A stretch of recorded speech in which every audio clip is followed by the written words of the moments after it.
അപ്പോൾ നമ്മളിന്നൊരു പാലപ്പത്തിൻ്റെ റെസിപ്പിയാണ് കേട്ടോ നോക്കാനായിട്ട് പോകുന്നത്. ഒരു 2 ആഴ്ച മുൻപ് ഞാനൊരു വട്ടയപ്പത്തിൻ്റെ റെസിപ്പി ഇട്ടിട്ടുണ്ടായിരുന്നു.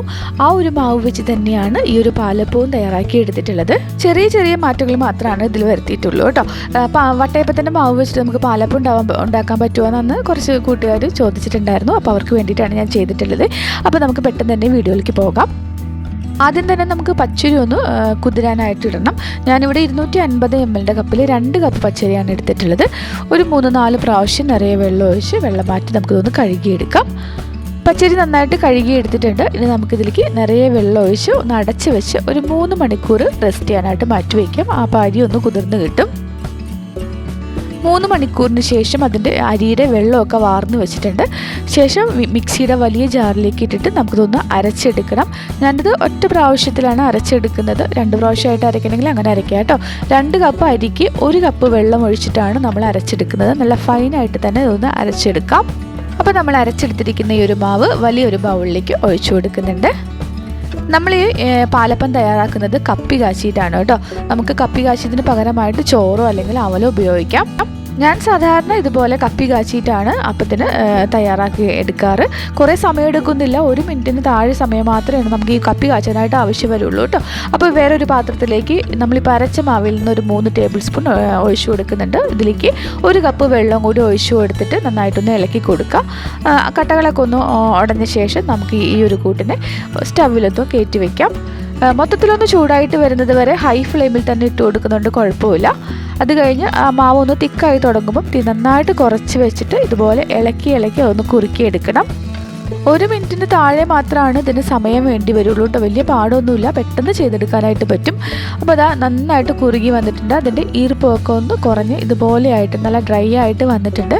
കണ്ടല്ലോ, ഈ ഒരു പരുവത്തിൽ വരുമ്പോൾ നമുക്ക് തീ അങ്ങ് ഓഫാക്കിയിടാം. പിന്നെ ഈ ഒരു കപ്പി കാച്ചിയത് നന്നായിട്ട് തണുത്ത ശേഷം വേണം നമുക്ക് ബാക്കിയുള്ള കാര്യങ്ങൾ ചെയ്യാനായിട്ട്. അപ്പോൾ അതൊന്ന് തണുക്കാനായിട്ട് മാറ്റി വയ്ക്കാം. അപ്പോൾ അതാ നമ്മുടെ കപ്പി കാച്ചിയത് ഇവിടെ നന്നായിട്ട് തണുത്ത് വന്നിട്ടുണ്ട്. റൂം ടെമ്പറേച്ചറിലായിട്ടുണ്ട്. നമുക്കിതൊന്ന് അരച്ചെടുക്കണം. നമ്മൾ നേരത്തെ അരി അരച്ച അതേ മിക്സിയുടെ ജാർ എടുത്ത് വെച്ചിട്ടുണ്ട്. നമുക്കിതിലേക്ക് കപ്പി കാച്ചിയത് മുഴുവനായിട്ട് തന്നെ ഇതിലേക്ക് അങ്ങ് ഇട്ട് കൊടുക്കാം. അടുത്തായിട്ട് നമുക്ക് വേണ്ടത് നാളികേരമാണ്. ഒരു മീഡിയം സൈസിന് നാളികേരത്തിൻ്റെ ഒരു പകുതിയാണ് ഞാൻ എടുത്തിട്ടുള്ളത് കേട്ടോ. അതിൻ്റെ ഒരു ബ്രൗൺ പാർട്ടുണ്ടോ അത് വരാതെ എടുക്കാനായിട്ട് പ്രത്യേകം ഒന്ന് ശ്രദ്ധിച്ചേക്കണേ. ചിരകി എടുത്താലും മതി. എനിക്കിങ്ങനെ കട്ടയായിട്ട് വീണതുകൊണ്ട് ഞാനിതുപോലെ കട്ട് ചെയ്തിട്ടെന്ന് മാത്രമേ ഉള്ളൂ കേട്ടോ. ഇനി നമുക്കിതിലേക്ക് ഈസ്റ്റ് ചേർത്ത് കൊടുക്കാം. ഞാനിവിടെ ഒരു 1/4 ടീസ്പൂൺ ഇൻസ്റ്റൻറ്റ് ഈസ്റ്റാണ് എടുത്തിട്ടുള്ളത്. ഈസ്റ്റ് ചേർക്കുന്നത് എപ്പോഴും നമുക്ക് എത്ര വേഗത്തിൽ അപ്പം തയ്യാറാക്കണം അതനുസരിച്ചിട്ടാണ് ഈസ്റ്റിൻ്റെ അളവ് ശ്രദ്ധിക്കേണ്ടത്. ഞാനിവിടെ ഒരു 6 മുതൽ 8 മണിക്കൂറിനുള്ളിൽ മാവ് പൊങ്ങി വരുന്ന രീതിയിലാണ് ചെയ്യുന്നത്. അതുകൊണ്ടാണ് 1/4 ടീസ്പൂൺ ഈസ്റ്റ് ചേർത്തിട്ടുള്ളത് കേട്ടോ. നിങ്ങൾക്ക് ഓവർനൈറ്റൊക്കെ വെക്കാൻ പറ്റും. അതായത് ഒരു 8 മുതൽ 10 മണിക്കൂറൊക്കെ റെസ്റ്റ് ചെയ്യാനുള്ള സമയം ഉണ്ടെങ്കിൽ ഒരു നുള്ളി ഈസ്റ്റ് മാത്രം ചേർത്താൽ മതി. അതെല്ലാം നിങ്ങൾക്ക് പെട്ടെന്ന് തന്നെ അപ്പം ഉണ്ടാക്കണം എന്നുണ്ടെങ്കിൽ ഈസ്റ്റിൻ്റെ അളവ് കൂട്ടിയിട്ട് കൊടുത്തേക്കണേ. ഇനി നമുക്കിതിലേക്ക് ഒരു 2 ടേബിൾ സ്പൂൺ പഞ്ചസാര ചേർത്ത് കൊടുക്കാം. പഞ്ചസാര അപ്പമൊക്കെ ഉണ്ടാക്കുമ്പോൾ ചെറിയൊരു മധുരം എപ്പോഴും നല്ലതാണ്. നിങ്ങൾക്ക് ഇത്രത്തോളം മധുരം വേണ്ടാന്നുണ്ടെങ്കിൽ 1 ടേബിൾ സ്പൂൺ ചേർത്താലും മതി. 2 ടേബിൾ സ്പൂൺ ചേർക്കുമ്പോൾ അധികം മധുരമൊന്നുമില്ല കേട്ടോ. അപ്പം നിങ്ങൾക്ക് തീരെ പറ്റില്ലെങ്കിൽ മാത്രം പഞ്ചസാരയുടെ അളവ് കുറയ്ക്കുക. കൂടെ തന്നെ നമുക്കിതിലേക്ക് ആവശ്യത്തിനുള്ള ഉപ്പും കൂടി ചേർത്ത് കൊടുക്കുക. ഞാനിവിടെ 1/2 ടീസ്പൂൺ ഉപ്പാണ് ചേർത്തിട്ടുള്ളത്. ഇനി നമുക്കിതിലേക്ക് ഒരു 1/2 കപ്പ് വെള്ളം കൂടി ഒഴിച്ചിട്ട് നമുക്കിതൊന്ന് അരച്ചെടുക്കാം. വെള്ളം കുറേശ്ശെയായിട്ട് ഒഴിച്ചാൽ മതി കേട്ടോ. നല്ല ഫൈനായിട്ട് തന്നെ നമ്മൾ മാവ് അരച്ചെടുത്തിട്ടുണ്ട്. നമ്മൾ ആദ്യം അരച്ച അരിയുടെ ഒരു കൂട്ടിലേക്ക് ഈ ഒരു അരപ്പും കൂടി ഒഴിച്ചു കൊടുക്കുകയാണ്. കറക്റ്റ് 1/2 കപ്പ് വെള്ളമാണ് ഞാനിപ്പം അരയ്ക്കാനായിട്ട് ഉപയോഗിച്ചിട്ടുള്ളത് കേട്ടോ. അപ്പോൾ നന്നായിട്ടൊന്ന് ഇളക്കി കൊടുക്കുക. ഈ സമയത്ത് മാവ് തിക്കായിട്ട് തോന്നുകയാണെങ്കിൽ കുറച്ചും കൂടി വെള്ളം ഒഴിച്ചു കൊടുക്കാം. അപ്പോൾ നമ്മുടെ മാവ് ഇങ്ങനെ ഇളക്കി നോക്കുമ്പോൾ നമ്മളിപ്പോൾ ഇതിൽ മൊത്തത്തിൽ 1.5 കപ്പ് വെള്ളമാണ് എടുത്തിട്ടുള്ളത്. അരി അരയ്ക്കാൻ 1 കപ്പും അതല്ലാതെ മറ്റത് അരയ്ക്കാൻ വേണ്ടിയിട്ട് 1/2 കപ്പ് വെള്ളം, അങ്ങനെ 1.5 കപ്പ് വെള്ളമാണ് നമ്മൾ ഇതുവരെ ഒഴിച്ചിട്ടുള്ളത്. അപ്പോൾ ഇച്ചിരി തിക്കായതുകൊണ്ട് ഞാൻ ആ മിക്സിയുടെ ജാറ് കഴുകി കുറച്ചും കൂടി വെള്ളം ഒഴിച്ചു കൊടുക്കുന്നുണ്ട്. ഒരു 1/4 കപ്പ് വെള്ളമാണ് ഞാൻ ഒഴിച്ചിട്ടുള്ളത്. ആ ഒരു വെള്ളത്തിൻ്റെ അളവ് നിങ്ങൾ നോക്കിയിട്ട് വേണം ചെയ്യാനായിട്ട്. നമ്മുടെ ഒരു മാവിൻ്റെ ലൂസ് നോക്കിയിട്ട് ചെയ്യാം കേട്ടോ. അപ്പോൾ ഇതാ ഇതുപോലെയാണ്. നമ്മുടെ ദോശമാവിനേക്കാളും കുറച്ചും കൂടി ലൂസായിട്ടുള്ള ഒരു പരുവത്തിലാണ് നമുക്ക് ഈ ഒരു ബാറ്റർ തയ്യാറാക്കി കിട്ടേണ്ടത്. അതുപോലെ തന്നെ നമ്മൾ വെള്ളം വെറുതെ ഒഴിക്കാണ്ട് ആ മിക്സിയുടെ ജാറിലോട്ട് ഒഴിച്ച് ഒന്ന് കഴുകി ഒഴിക്കാനായിട്ട് ശ്രദ്ധിച്ചേക്കണേ. അപ്പോൾ നമ്മുടെ ബാറ്റർ ഇവിടെ തയ്യാറായിട്ടുണ്ട്. ഇനി ഇതൊന്ന് നന്നായിട്ടൊന്ന് ഇളക്കിയെടുക്കണം. 1-2 മിനിറ്റ് ഇതുപോലെ തവി വെച്ചിട്ട് ഇങ്ങനെ കോരി ഒഴിച്ചിട്ടൊന്ന് ഇളക്കിയെടുത്താൽ മതി.